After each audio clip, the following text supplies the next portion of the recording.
آپ نے سنا ہوگا حضور نے سورہ رحمان کے بارے میں فرمایا ہے، سورۃ الرحمان عروس القرآن، یہ سورہ رحمان جو ہے یہ قرآن کی دلہن ہے۔ جیسے دلہن کو آپ خوشنما لباس پہناتے ہیں، آراستہ پیراستہ اس کو گہنے اور اس کو زیور پہناتے ہیں، تو جس طریقے سے سجاتے ہیں آپ دلہن کو، اللہ تعالیٰ نے ایک سورت قرآن مجید میں ایسی رکھی ہے سورہ رحمان کی، اسے خوب سجایا ہے۔ اس میں الفاظ کا در و بست، اس کا اپنا ایک ڈیوائن میوزک ہے۔ وہ تو اللہ تعالیٰ قراء جو ہے خاص طور پر مصر کے قراء، اللہ تعالیٰ ان پر رحمت نازل فرمائے، ان کی خطاؤں سے درگزر کرے۔ جس طرح قرآن کے انٹرنسک میوزک کو انہوں نے واضح کیا ہے، واقعہ یہ ہے کہ اگر یہ لوگ نہ ہوتے، شیخ عبد الباسط محمد عبد الصمد، شیخ محمود خلیل الحسن، یہ لوگ کہ جنہوں نے قرآن کے اس غنا میوزک، یہ لفظ جو ہے آپ حیران نہ ہو کہ میں یہ کوئی شاید توہین کر رہا ہوں قرآن کی، حضور نے یہ لفظ استعمال کیا ہے، تغنو، اس قرآن کو اچھی سے اچھی خوشلہانی کے ساتھ پڑھو۔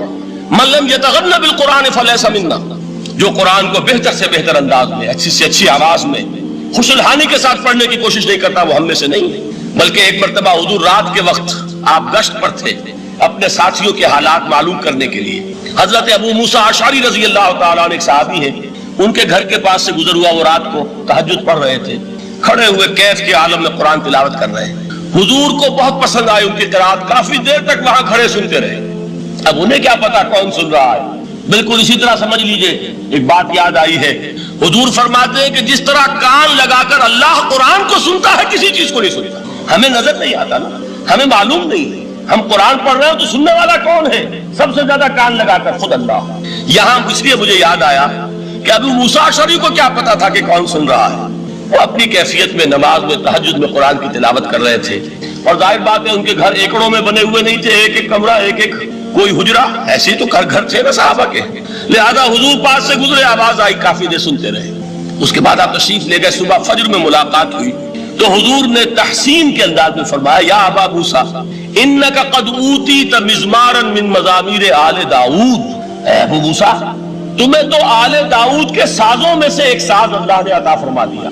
جس طرح حضرت داؤد، لہن داؤدی مشہور ہے کہ جب وہ پچھلے پہر رات کو حمد کے ترانے الاپتے تھے، قرآن میں ہے کہ پرندے شامل ہو جاتے تھے ساتھ، اور پہاڑ وجد میں آتے تھے، پہاڑ بھی ان کے ساتھ شریک ہوتے تھے۔ تو جس طرح کا اللہ نے ان کو لہن عطا فرمایا تھا، حضور نے تحسین کے انداز میں فرمایا ہے ابو موسیٰ اشعری، اللہ نے تمہیں بھی آل داؤد کے سازوں میں سے ایک ساز عطا فرمایا ہے۔ بہرحال قرآن مجید کا جو یہ میوزک ہے، قرآن کے الفاظ کا جو حسن ہے، جہاں تک حسن معنوی ہے وہ تو ہر لفظ میں ہے، لیکن یہ حسن ظاہری، حسن صوتی، حسن لفظی، یہ اپنے کلائمیکس پر آپ کو نظر آئے گا سورہ رحمان۔ لیکن قرآن میں یہ سورت اس اعتبار سے بھی ممتاز ہے، اس کی 4 آیات پر ذرا توجہ کریں گے، عجیب حقائق سامنے آئیں گے۔ جہاں یہ قرآن مجید کے حسن صوت اور حسن لفظی کی معراج ہے، وہیں اس کی پہلی 4 آیات میں 4 چوٹی کی چیزوں کا ذکر ہے، سب سے اونچی چیز ہے۔ پہلی آیت کیا ہے؟ الرحمن، ایک آیت ہو گئی۔ رحمان کیا ہے؟ اللہ کا نام ہے۔ کبھی آپ نے غور کیا اللہ کے ناموں میں سب سے پیارا نام کون سا ہوگا؟ رحمان۔ کیوں؟ اس کا مادہ کیا ہے؟ رحمت۔ ہمیں سب سے بڑھ کر جس چیز کی ضرورت ہے وہ کیا ہے؟ رحمت خداوندی۔ نام اچھی طرح سن لیجئے اس حضور کے قول کو۔ حضور فرماتے کوئی شخص جنت میں مجرد اپنے عمل کی بنیاد پر داخل نہیں ہو سکے گا جب تک کہ رحمت خداوندی دستگیری نہ کرے۔ کسی صحابی نے بڑی ہمت اور جرأت کا ثبوت دیا کہ پوچھ لیا، کیا حضور آپ بھی؟ جب آپ نے فرمایا کوئی شخص داخل نہیں ہو سکتا جنت میں محض اپنے عمل کی بنیاد پر جب تک کہ رحمت خداوندی جو ہے وہ دستگیری نہ فرمائے۔ پوچھا گیا کیا آپ بھی؟ آپ نے فرمایا ہاں میں بھی۔ آپ انداز کیجئے کہ اگر محمد الرسول اللہ بھی رحمت خداوندی کے ضرورت مند ہوں تو تاب دیگرہ چے رسد، ہماری تو سب سے بڑی ضرورت رحمت خداوندی۔ اب یہ رحمت جو ہے قرآن مجید میں اللہ تعالیٰ کی یہ شان 2 الفاظ کے ذریعے سے آتی ہے، رحیم اور رحمان، اور کوئی مادہ نہیں ہے جس سے 2 نام بنتے ہوں اللہ کا، لیکن یہ مادہ ہے واحد رحمت کا کہ جس سے رحمان بھی ہے رحیم بھی ہے۔ رحیم صفت مشبہ ہے، رحمت دائم ہو جائے گی، مستقل ہوگی تو رحیم کہیں گے، اور رحمان اس میں رحمت کی ہے وہ شان ہے کہ جیسے ٹھاٹھے مارتا ہوا سمندر ہو، ہیجان کی کیفیت، طوفانی کیفیت، رحمت خداوندی کا طوفانی جوش، وہ ہے رحمان۔ آپ تو رہتے اس علاقے میں ہیں، آپ کو معلوم ہے عرب اگر بھوکا مرا جا رہا ہو تو کیا کہے گا؟ انا جوعان۔ پیاسا مرا جا رہا ہو انا عطشان۔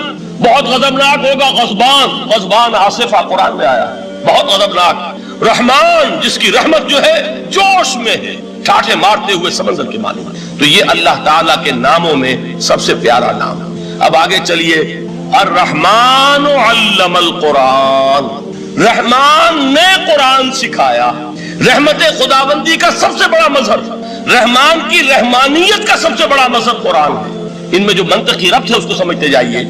اچھا آپ یہ سوچئے، جو علم بھی انسان کو حاصل ہوا وہ کس نے دیا؟ اللہ نے۔ سائنس کا علم کس نے دیا؟ اللہ نے۔ علم آدم الاسماء کلہا، وہ علم الاسماء جو حضرت آدم کو دے دیا گیا تھا ازل میں، یہ اسی کا ظہور ہے، یہ اسی کی ایکسفولیشن ہے جو ہو رہی ہے اور ہوتی رہے گی ابھی۔ اور جو دوسرے علم ہے وہ کس نے دیا؟ اللہ نے۔ لا یحیطون بشیء من علمہ الا بما شاء، مخلوق میں سے کوئی اللہ کے علم میں سے کسی شے کا احاطہ نہیں کر سکتا مگر وہ جتنا اللہ دینا چاہے۔ لیکن یہ کہ تمام علوم میں چوٹی کا علم قرآن، نوٹ کرتے جائیے، چوٹی کی چیزیں جمع کیجیے۔ اللہ کے ناموں میں چوٹی کا نام رحمان، اللہ نے جو کچھ انسان کو سکھایا اس میں چوٹی کا علم قرآن۔ خلق الانسان، انسان کو پیدا فرمایا۔ سوال یہ کہ حیوانات کو کس نے پیدا فرمایا؟ آسمان کس نے پیدا کیا؟ زمین کس نے پیدا کی؟ میرا مالک اللہ، میرا رازق اللہ، میرا محافظ اللہ، میرا مددگار اللہ، میرا پشت پناہ اللہ، میرا دوست اللہ۔ یہ دوستی ہے اللہ کی جو لب لباب ہے، حاصل ہے ایمان کا، اسی کا نام ولایت ہے۔ اولیاء اللہ کے سروں پر سینگ نہیں ہوتے، جس کے دل میں ایمان راسخ ہو چکا ہو وہی اللہ کا ولی ہے، جسے اللہ پر یقین ہو چکا ہے وہی اللہ کا ولی ہے، جسے یقین ہے اللہ میرے ساتھ ہے، میرا مددگار، میرا پشت پناہ، میرا ساتھی، میرا دوست، میرا محبوب، میرا محب۔ اللہ اہل ایمان سے محبت کرتا ہے۔ واللہ یحب الصادقین، ان اللہ یحب الذین یقاتلون فی سبیلہ صفا کانہم بنیان مرصوص۔ اللہ محبت کرنے والا، اہل ایمان محبوب، اور اہل ایمان محبت کرنے والے اللہ محبوب۔ والذین آمنوا اشد حبا للہ۔ آپ تصور کیجئے جسے یہ رشتہ ایمان یا رشتہ ولایت حاصل ہو جائے، الا ان اولیاء اللہ لا خوف علیہم ولا هم یحزنون، آگاہ ہو جاؤ، اللہ کے دوستوں کے لیے نہ کوئی خوف ہے نہ کوئی حزن ہے۔ اور میں بیان کر چکا تھا، خوف اور حزن کے خاتمے ہی کا نام امن ہے۔ زوال خوف، زوال حزن، یہ خوف اور حزن کیوں آتے ہیں بار بار؟ اللہ تخافوا ولا تحزنوا، دونوں آ گئے۔ الا ان اولیاء اللہ لا خوف علیہم ولا هم یحزنون، پھر وہی دو۔ وہ کیوں ہے؟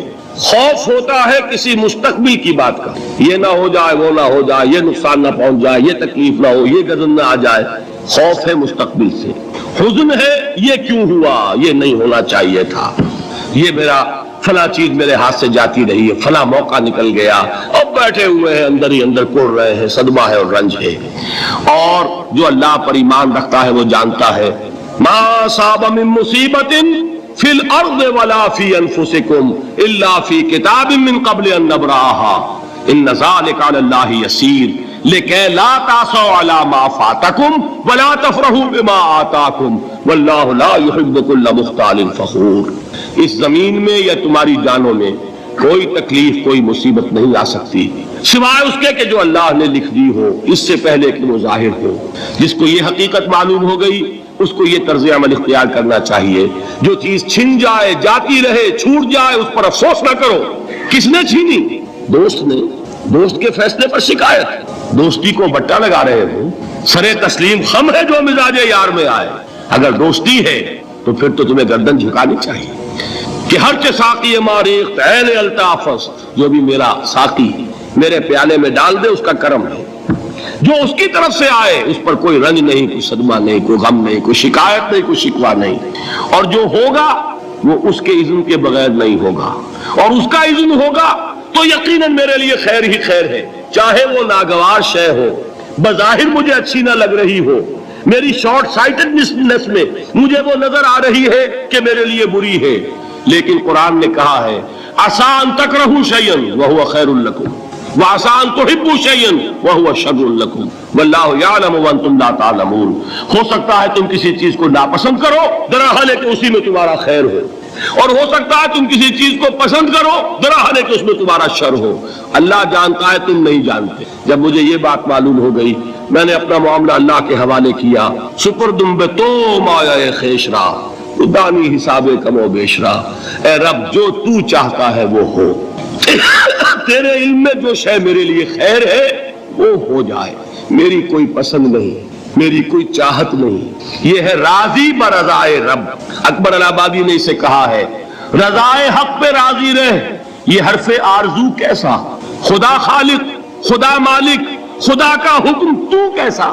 صبر کی ایک تقسیم ہے جو علماء نے، تین بنیادی قسم کے صبر۔ الصبر علی الطاعہ، اطاعت پر صبر کر، حکم ہے روزہ رکھو، روزہ رکھنا ہے، چاہے پیاس سے حلق میں کانٹے پڑ رہے ہو، مئی اور جون کا روزہ ہو، یہ جو ہے صبر علی الطاعہ ہے۔